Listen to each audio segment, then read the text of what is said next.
Hi guys, so this is a continuation video in relation to my last video about preschool teacher job interview with questions and answers. For some of you that you've not watched this video, I'm going to leave the link down below so that you can watch this video and keep up to date in relation to preschool teacher job interviews you're likely to be asked.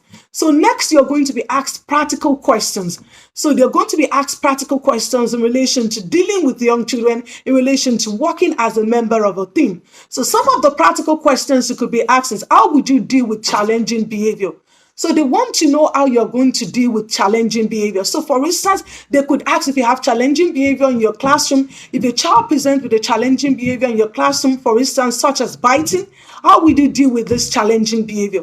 So some of the ways you could deal with this challenging behavior is tell them that you're going to be calm. If a child is biting, you're not going to be panicking. You're going to be calm about it. Look at the situation. Why is the child biting?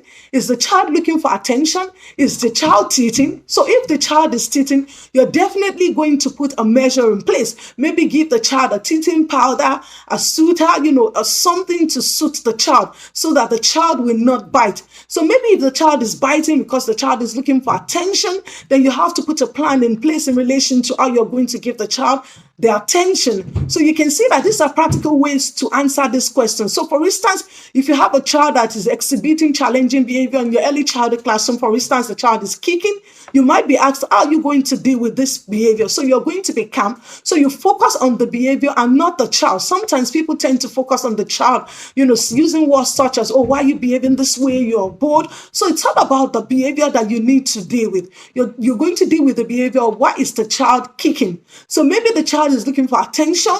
The child wants to take the toy off their friends. So you could use a measure such as talking about nice behavior in the early childhood classroom, through story sharing, telling the children that it's important that they play nicely with their friends, that they are friends in the classroom, that they have to support one another, they have to be friends. So these are just some of the ways that you could answer practical questions such as, how would you deal with challenging behavior in your early childhood classroom? So next, you could be asked, what are the essential things you have to take into consideration when planning for children's play?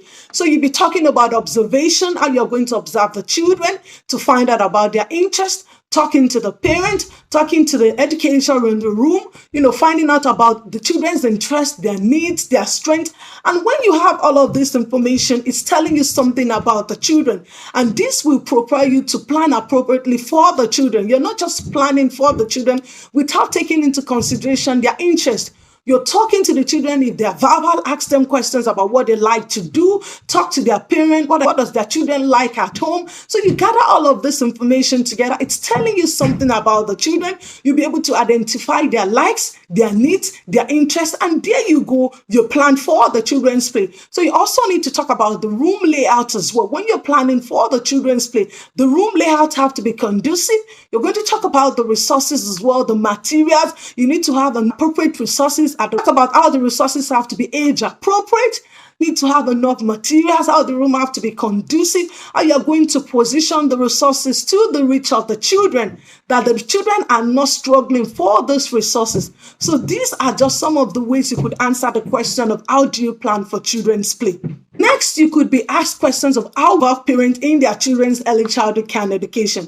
As you know, the research proving that parents are the primary caregiver of their young children. So you could talk about having informal conversation with the parent during drop-off or pick-up time, asking them questions about their children, what are the things that they can do with their children at home. You could have meetings with the parents as well, considering the time that is convenient for the parent to meet up with you. You could do like phone calls as well, emails, you could do calls, team calls, and you could meet the parent online as well. For instance, if they're not available due to their work schedule, they can meet up with you maybe during their break time, through Zoom, through team calls. You could talk about multicultural events as well, events that parents can be involved. Career day, invite the parent to come and talk about their career, what they do. So these are some of the ways that you could answer the questions of how you can involve parents in their children's early childhood care and education. So lastly, you could be asked the question of how would you deal with a conflict with a co-worker? Yes, you'll definitely be asked this question because you know that conflicts are bound to happen.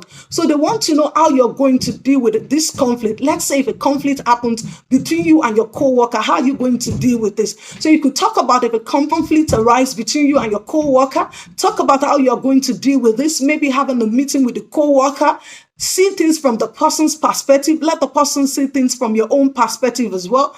Trash it out. Why are you having conflict? What is causing the conflict? Is this something that you can avoid? Maybe it's conflict that has to do with planning for the children's play. So you might delegate tasks. You might answer the question by saying things such as, okay, we'll delegate tasks. Maybe on Monday and Tuesday, the other staff will be in charge of planning for the children's play. So on Thursday, you be in charge of planning for the children's play. And on Friday, you both plan for the children's play. So you both sat down together looking at how you're going to manage this conflict. So these are just some of the ways you could talk about how you manage conflicts between you and your co-worker. Cite example of maybe if it's a conflict about planning for the children's play. This is how I'm going to go about managing this conflict. So you can see that you've asked the question of how to manage conflict in your early childhood classroom. So please do take note of this questions you're likely to be asked at a preschool teacher job interview. After watching these two videos, you're successful in relation to getting these jobs. Please leave this in the comment below. We want to celebrate with you. And I also wish you all the best. You've got this. You've got what it takes. Go ace it. And I'll be waiting to hear your good news of you. And until I come your way next time, stay safe and mind yourselves for now. Bye.